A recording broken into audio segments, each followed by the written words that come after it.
সুপ্রিয় ছাত্রছাত্রী, নিশ্চয়ই তোমরা সবাই ভালো আছো। আবারও অনলাইন ক্লাস নিয়ে তোমাদের সামনে আমি উপস্থিত হয়েছি। আমি মৃণালকান্তি খা, প্রভাষক ভূগোল, শিমুরেজা এমপি কলেজ, মৌতলা, কালীগঞ্জ, সাতক্ষীরা। সুপ্রিয় শিক্ষার্থী, তোমরা জানো গত যে ক্লাসটি নিয়েছিলাম জলবায়ুর উপাদান ও নিয়ামকের উপরে, দুটি ক্লাস হয়েছে, আজকে দিয়ে তিনটি। আমি আজকে শ্রেণী একাদশ বিষয় ভূগোল প্রথম পত্রের জলবায়ুর উপাদান এবং নিয়ামক পঞ্চম অধ্যায়, এই পঞ্চম অধ্যায়ের দুটা ক্লাস আমি নিয়েছি। আজকে আরো একটি ক্লাস নেব। আজকে অনলাইনে ক্লাস আলোচ্য বিষয় হলো বায়ু প্রবাহ কাকে বলে, বায়ু প্রবাহের কারণ সমূহ আলোচনা করো। প্রিয় শিক্ষার্থী, আমি গত যে ক্লাসটি নিয়েছিলাম নিশ্চয়ই তোমাদের সবার মনে আছে বা মনে থাকারই কথা। সে ক্লাসটি আমি একটু স্মরণ করছি, স্মরণ করলেই তোমরা সহজে আরো সুন্দরভাবে বুঝতে পারবে। গত যে ক্লাস নিয়েছিলাম জলবায়ুর নিয়ামক কাকে বলে এবং জলবায়ুর নিয়ামকের উপাদান সমূহ আলোচনা করো, এই দুটি বিষয় আমি অনলাইন ক্লাস নিয়েছিলাম। এই অধ্যায় অর্থাৎ জলবায়ুর উপাদান এবং নিয়ামক, এই জলবায়ুর উপাদান ও নিয়ামকের আজকে যে বিষয়টি নিয়ে অনলাইন ক্লাস নিব সেটি তোমরা সবাই সুন্দরভাবে বুঝতে পেরেছ। আমাদের প্রতিনিয়ত যে বিষয়টির সাথে আমরা প্রতি মুহূর্তে জড়িত সেটি হলো বায়ু অর্থাৎ বাতাস। এই বায়ু প্রবাহ সম্পর্কে অনেকের ধারণা আছে, আমি আলোচনা করলে আরো সুন্দরভাবে তোমরা সবাই বুঝতে পারবে। প্রথমে আমাদেরকে আলোচনা করতে হবে বায়ু প্রবাহ কাকে বলে। প্রিয় শিক্ষার্থী, তোমরা সবাই জানো যে বায়ু সাধারণত এক স্থান থেকে অন্য স্থানে নির্দিষ্ট নিয়মিতভাবে চলাচল করে, তবে কোথাও কখনো কোনো স্থানে স্থির থাকে না। তার জন্য ভূপৃষ্ঠে সাধারণত উচ্চচাপ অঞ্চল হতে নিম্নচাপ অঞ্চলের দিকে বায়ুর অনুভূমিক যে চলাফেরা করে, এই চলাফেরা বা চলাচলের গতিকে বলা হয় বায়ু প্রবাহ। তাহলে আমরা সবাই বুঝতে পেরেছি যে বায়ু প্রবাহ অর্থাৎ বায়ু মানে বাতাস, আর প্রবাহ মানে এক স্থান থেকে অন্য স্থানে নির্দিষ্ট নিয়মিতভাবে প্রবাহিত হয়, এর নামই হলো বায়ু প্রবাহ।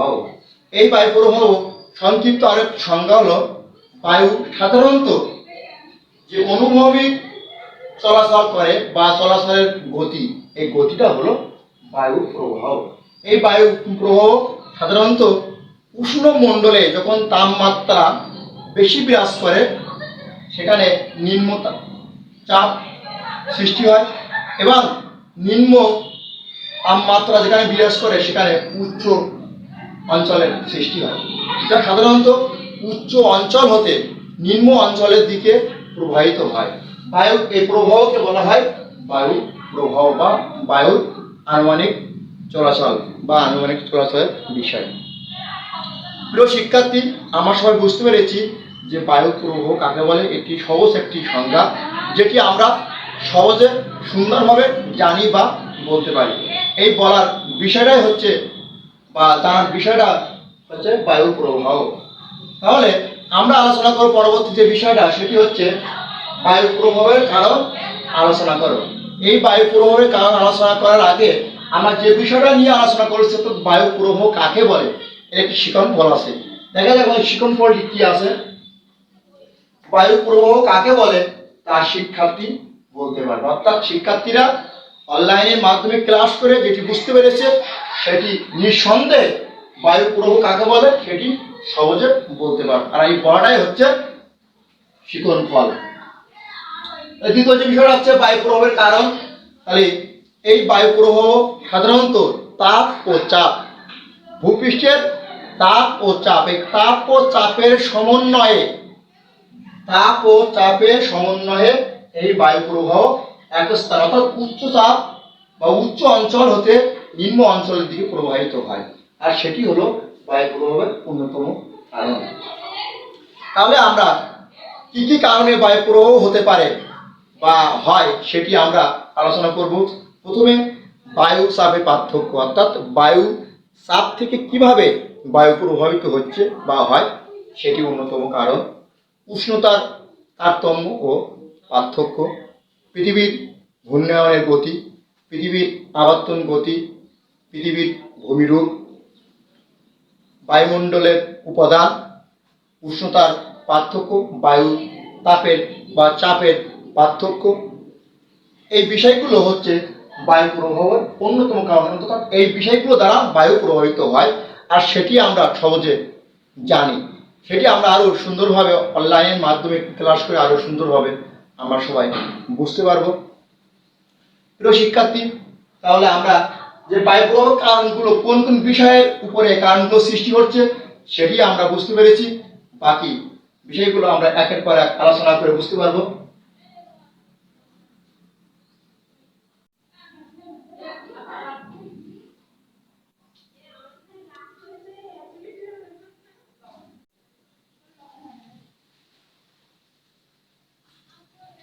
বায়ু চাপের তারতম্য। প্রথম যে বায়ু প্রবাহ হওয়ার কারণ হচ্ছে সেটি হচ্ছে বায়ু চাপের তারতম্য। অর্থাৎ বায়ু প্রবাহের যে কারণ বা উৎপত্তি বা সৃষ্টি তার অন্যতম কারণ হচ্ছে বায়ু চাপ। তবে প্রথমে বায়ু প্রবাহের সৃষ্টি অন্যতম একটি কারণ হচ্ছে তাপ। এই তাপ থেকে বায়ুর উপরে চাপের সৃষ্টি করে। আর এই তাপ ও চাপ এই দুইটা অঞ্চল পাশাপাশি হলে বা তাপ ও চাপের সমন্বয়ে এই বায়ু প্রবাহ সৃষ্টি হয়, যা সাধারণত এক স্থান থেকে অন্য স্থান বা উচ্চ অঞ্চল হতে নিম্ন অঞ্চলে, যেখানে বায়ু শূন্যতা দেখা যায়, এই উচ্চ অঞ্চল হতে নিম্ন অঞ্চল দিয়ে বায়ুর শূন্যতা পূরণ করে। আর সেটি হচ্ছে বায়ু চাপের তারতম্য কারণের উপর ভিত্তি করে বায়ু প্রভাবিত হয়। এটি আমরা সহজে বুঝতে পেরেছি যে বায়ু চাপের দ্বারা আমাদের তারতম্য সৃষ্টি হচ্ছে, সেটি আমরা বুঝতে পেরেছি। প্রিয় শিক্ষার্থী, নিশ্চয়ই তোমরা পয়েন্টগুলো লিখে নিচ্ছ। যদি কেউ লিখতে মনে নাই, অবশ্যই তোমার পয়েন্টগুলো লিখে নেবে। এবং তোমাদের বাসায় যে বইটি আছে, আমি এর আগেও বলেছি, সে বইটি আর অনলাইন ক্লাস একটু সুন্দরভাবে খেয়াল করলে তোমাদের সহজে বুঝতে পারবে। নাম্বার 2,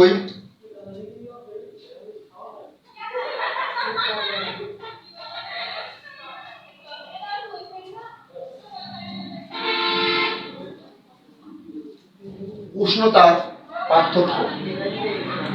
উষ্ণতার পার্থক্য হলো বায়ু প্রভাবের আরেকটি অন্যতম কারণ, সেটি হচ্ছে উষ্ণতার তারতম্য। অর্থাৎ উষ্ণ মানে কি?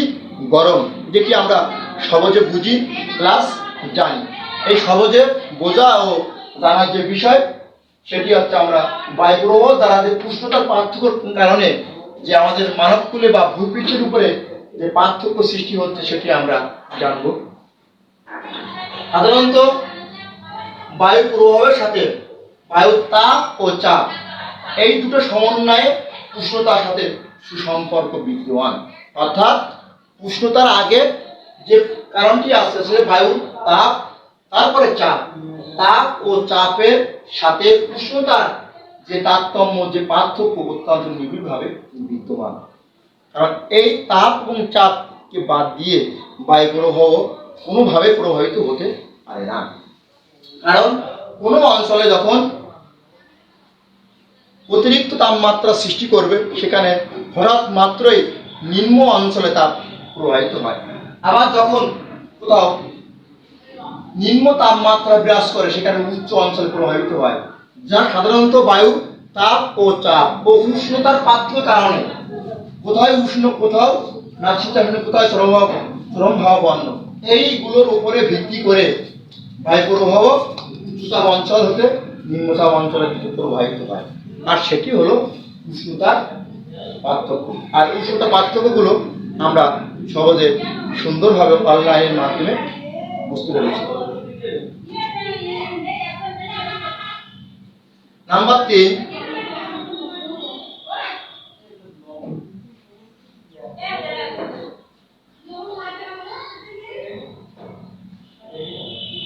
পৃথিবীর ঘূর্ণন। পৃথিবীর ঘূর্ণায়ন হচ্ছে বায়ু প্রবাহের আরেকটি অন্যতম কারণ।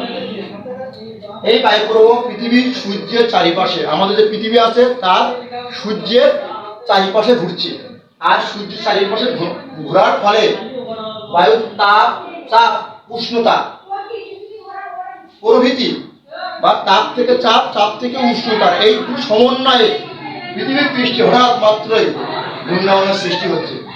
আর এই ঘূর্ণায়নের সৃষ্টির ফলে আমাদের বায়ুপ্রবাহ এক স্থান থেকে অন্য স্থানে বা উচ্চ মণ্ডলীয় অঞ্চলের দিকে প্রবাহিত হয়।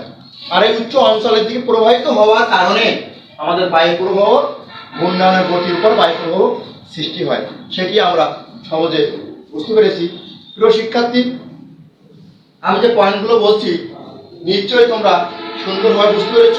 প্রথম যে পয়েন্টটি বলছিলাম, বায়ু চাপের তারতম্য, উষ্ণতার পার্থক্য, পৃথিবীর ঘূর্ণন, এই তিনটি বিষয় একে অপরের সাথে নিবিড়ভাবে জড়িত। নাম্বার 4 যে বিষয়টি আছে,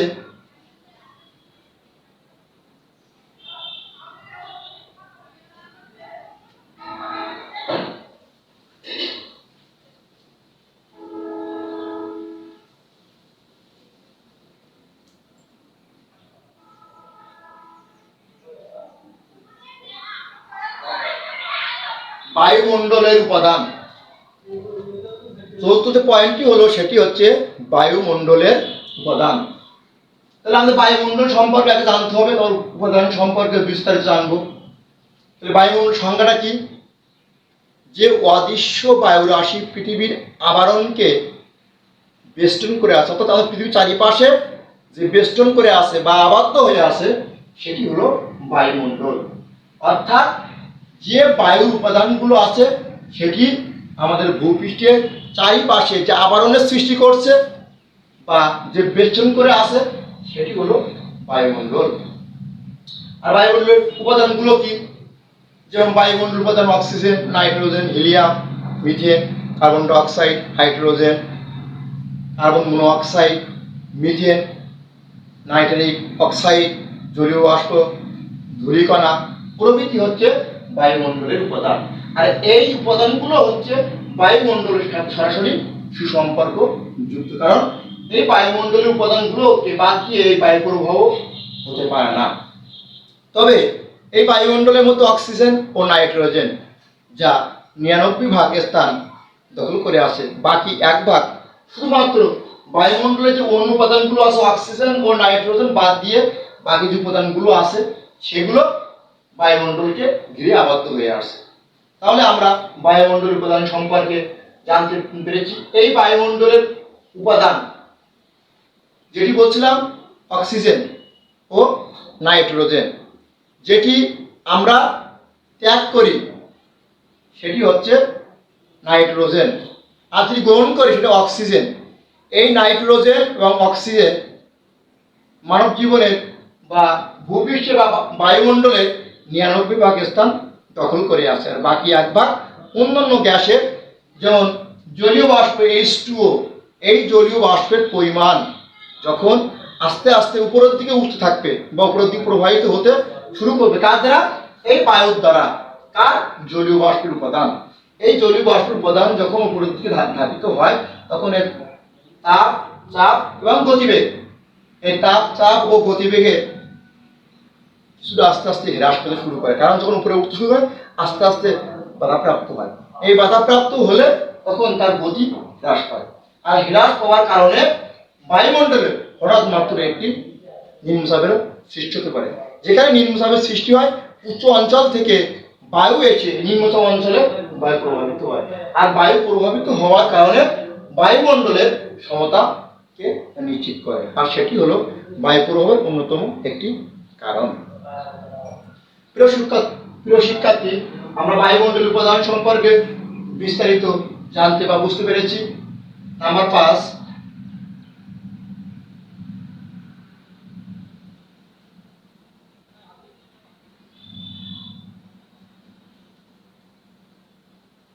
পৃথিবীর আবর্তন গতি। পৃথিবীর আবর্তন গতি হচ্ছে বায়ু প্রবাহের আরো একটি সৃষ্টির উৎপত্তির অন্যতম কারণ। পৃথিবীর আবর্তন গতি পৃথিবীকে বিভিন্ন কেন্দ্রের শক্তিতে রূপান্তরিত হয়। এই আবর্তন গতি দ্বারা। এই আবর্তন গতির লক্ষণ দুইটা বা কারণ দুইটা। একটি হচ্ছে কেন্দ্রাভিক আর একটা হচ্ছে কেন্দ্রাভিমুখী, অর্থাৎ ঘর্ষণজনিত শক্তি। এই কেন্দ্রাভিক ও ঘর্ষণজনিত শক্তি পৃথিবীর কেন্দ্রের চারিপাশে আবর্তন করে আছে।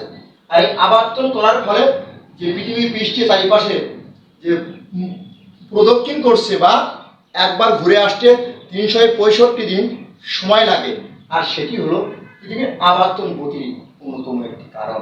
আর আবর্তন গতির দ্বারা এই বায়ু প্রবাহ সৃষ্টি হচ্ছে বা প্রভাবিত হচ্ছে বা বিস্তার লাভ করছে, আর সেটি হলো পৃথিবীর আবর্তন গতি, অর্থাৎ কেন্দ্রদ্বিমুখী ও ঘর্ষণজনিত শক্তির অন্যতম একটি উৎস। নাম্বার 6,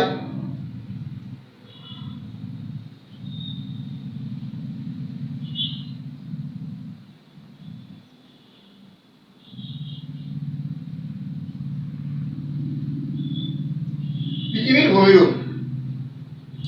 বায়ু প্রবাহের আরেকটি উৎপত্তি হলো পৃথিবীর ভূমিরূপ। বায়ু প্রবাহ থেকে পৃথিবীর ভূমিরূপ, অর্থাৎ আমরা ভৌগোলিকভাবে যদি বিশ্লেষণ করি তাহলে পৃথিবীর ভূমিরূপকে 3টি অংশে বিভক্ত করা যায়। একটা হচ্ছে পর্বত, মালভূমি ও সমভূমি। এই পর্বত, মালভূমি এবং সমভূমি এই 3টি ভূমিরূপের সমন্বয়ে পৃথিবীর ভূমিরূপ, অর্থাৎ বায়ু প্রবাহ এক স্থান থেকে অন্য স্থানে বা উচ্চতাপ অঞ্চল হতে নিম্নচাপ অঞ্চলের দিকে প্রবাহিত হচ্ছে বা প্রভাব বিস্তার করছে। তাহলে আমাদের ভূমিরূপ অর্থাৎ পর্বতটা কি আমাদের জানতে হবে, যে পর্বতের কারণ অর্থাৎ পৃথিবীর পৃষ্ঠে বিস্তারিত অঞ্চল জুড়ে সুউচ্চ সুবিস্তৃত যে শিলা স্তূপ আছে তার নামই হলো পর্বত। এই পর্বত সাধারণত 600 থেকে 1000 মিটার পর্যন্ত উচ্চতা হয়। সবচেয়ে বেশি উচ্চতা বিশিষ্ট হলো পর্বত, তাই সাধারণত বলা হয়েছে 600 থেকে 1000 মিটার পর্যন্ত উচ্চতা বিশিষ্ট, আর সেটি হচ্ছে পৃথিবীর ভূমিরূপের সাথে সংশ্লিষ্ট। আর পৃথিবীর ভূমিরূপকে কেন্দ্র করে যে পর্বত সুবিস্তার বা সুবিস্তৃত উচ্চ অংশ বা যে শিলার যে বিভিন্ন অংশ, সেটি বায়ু প্রবাহ দ্বারা সৃষ্টি। প্রিয় শিক্ষার্থী, আমরা যে 6টি বিষয় এখানে দেখছি, যে পৃথিবীর ভূমিরূপ বা পৃথিবীর ভৌগোলিক অবস্থান, সেটিও আমরা জানতে পেরেছি। তাহলে এই 6টি বিষয় হচ্ছে আমাদের বায়ু প্রবাহ, যা এক স্থান থেকে অন্য স্থানে বায়ু উৎপত্তি হওয়ার ক্ষেত্রে অন্যতম সহায়ক হিসাবে কাজ করে। সে পয়েন্টগুলো আমি একটু আবার খেয়াল করছি বা বলছি, তোমরা যারা লিখতে পারোনি তোমরা আবার লিখে নেবে। প্রথম যে পয়েন্টটি আছে, বায়ু চাপের তারতম্য, অর্থাৎ বায়ু চাপের কারণে কিভাবে বায়ু প্রবাহ সৃষ্টি হয়েছে বা সৃষ্টি হয়, সেটি আমরা সুন্দরভাবে বুঝতে পেরেছি। প্রিয় শিক্ষার্থী, নাম্বার 2, উষ্ণতার পার্থক্য। কিভাবে উষ্ণতার পার্থক্য হয়েছে সেটিও আমরা বুঝতে পেরেছি, যে তাপ ও চাপ, এই তাপ ও চাপের সমন্বয়ে উষ্ণতার পার্থক্য, আর উষ্ণতার পার্থক্যের কারণে বায়ু প্রবাহ সৃষ্টি হয়েছে। নাম্বার 2। নাম্বার 3, পৃথিবীর ঘূর্ণায়নের গতি, অর্থাৎ পৃথিবীর যে সূর্য চারিপাশে পরিক্রমণ করছে, এই পরিক্রমণ করার কারণে পৃথিবীর ঘূর্ণায়নের গতি দ্বারা বায়ু প্রবাহ সৃষ্টি হয়। নাম্বার 4, বায়ুমণ্ডলের উপাদান। এই বায়ুমণ্ডলের উপাদান কিভাবে আমাদের বায়ুকে প্রভাব বিস্তার করছে, আমরা সেটা সংজ্ঞা, উপাদান এবং জলীয় বাষ্প দ্বারা সেটি আমরা বিভিন্ন তথ্যপত্র পেয়েছি। নাম্বার 5, পৃথিবীর আবর্তন গতি, অর্থাৎ পৃথিবীর আবর্তন করতে গিয়ে বা পৃথিবী প্রদক্ষিণ করতে গিয়ে আমরা দুটো গতি পেয়েছি। একটা হচ্ছে পৃথিবীর কেন্দ্রভিমুখী বা ঘর্ষণজনিত শক্তি, এই বিষয়গুলো পৃথিবীকে আমার প্রদক্ষিণ করছে। নাম্বার 6, পৃথিবীর ভূমিরূপ। পৃথিবীর ভূমিরূপকে আমরা ভৌগোলিকভাবে 3টি অংশে বিভক্ত করতে পেরেছি। একটা পর্বত, সমভূমি, মালভূমি, যা ডাইরেক্ট আমাদের বায়ু প্রবাহকে অন্যতম সহায়ক হিসাবে গুরুত্বপূর্ণ ভূমিকা রাখছে বা উৎপত্তির অন্যতম কারণ। প্রিয় শিক্ষার্থী, 6টি পয়েন্টের ব্যাখ্যা আমি সংক্ষিপ্ত আকারে আবারও তোমাদের সামনে আলোচনা করলাম। তাহলে বায়ুর প্রবাহ হতে গেলে 6টি পয়েন্টের গুরুত্বপূর্ণ পয়েন্টের কথা বলছি। এই পয়েন্টের উপর ভিত্তি করে আমরা বিস্তারিত সমস্ত বিষয়গুলো জানতে পেরেছি। নিশ্চয়ই প্রিয় শিক্ষার্থী, তোমরা পয়েন্টগুলো সুন্দরভাবে খাতা কলমে লিখে নিয়েছো এবং আমরা পয়েন্টগুলো সম্পর্কে যে ব্যাখ্যা দিয়েছি আমি, সেগুলোও তোমরা সুন্দরভাবে বুঝতে পেরেছো নিশ্চয়ই। তাহলে আমি আলোচনা করব যে বায়ু প্রবাহের কারণ থেকে আমরা শিকন ফলে কি পেতে পারি বা শিকন ফল কি হতে পারে সেটি আমি একটু দেখব। আমার প্রথমটি আলোচনা করছিলাম। আমার বায়ু প্রভাবের কারণ সমূহ ব্যাখ্যা করতে পারবে। এই যে বিষয়টা আমরা আলোচনা করছি, বায়ু প্রভাবের কারণ বা উৎপত্তি বা সৃষ্টি, সেটি শিক্ষার্থী বন্ধুরা সুন্দরভাবে ব্যাখ্যা করতে পারবে। তা সেটিও আমরা বায়ু প্রভাবের শিকন ফল দ্বারা বুঝতে পেরেছি। আমি আজকে যে বিষয়ের উপরে অনলাইন ক্লাস নিয়েছি, সেই বিষয়ের উপরে আমরা দুটা শিকন ফল পেয়েছি। শিকন ফল দুটো আমি আবারও একবার তোমাদেরকে বলছি। প্রথম শিকন ফলটা ছিল বায়ু প্রবাহ কাকে বলে, তার শিক্ষার্থীরা বলতে পারো। চমৎকার একটি শিকন ফল। নাম্বার 2, বায়ু প্রবাহের কারণ সমূহ ব্যাখ্যা করতে পারবে। এই দুটো শিকন ফল আমরা বুঝতে পেরেছি এবং শিকন ফল আমরা পেয়েছি। তাহলে জলবায়ু উপাদান ও নিয়ামকের উপরে আমরা যে ক্লাসটা নিয়েছি, বায়ু প্রবাহ কাকে বলে, বায়ু প্রবাহের কারণ সমূহ আলোচনা করো। প্রিয় শিক্ষার্থী, আমি আশা করব তোমরা সবাই অনলাইন ক্লাসগুলো অবশ্যই বাসায় বসে দেখবে এবং তোমরা কলেজে যেভাবে নিয়মিতভাবে আসছো, অবশ্যই তোমরা কলেজে আসতে হবে এবং কলেজে এসে তোমাদের কোনো প্রশ্ন থাকলে এই বিষয়ের উপরে করতে পারবে। আর তোমরা সবাই জানো, যেহেতু আমাদের বিষয়গুলো কি সেগুলো আমরা সুন্দরভাবে বুঝতে পেরেছি। আমি আশা করব তোমরা সবাই জানো, অধ্যক্ষ স্যারের পরিচালনায় একটি ইউটিউব চ্যানেল আছে, যে চ্যানেলটি তোমরা বরাবরের না সাবস্ক্রাইব করে আসছো এবং পাশে বেল আইকনটি বাজিয়ে দিয়ে ভূগোল বিষয়ের যে গুরুত্বপূর্ণ ক্লাসগুলো হচ্ছে বা দেখে আসছো, সেগুলো অবশ্যই দেখবে। তোমরা সবাই ভালো থাকো। ধন্যবাদ।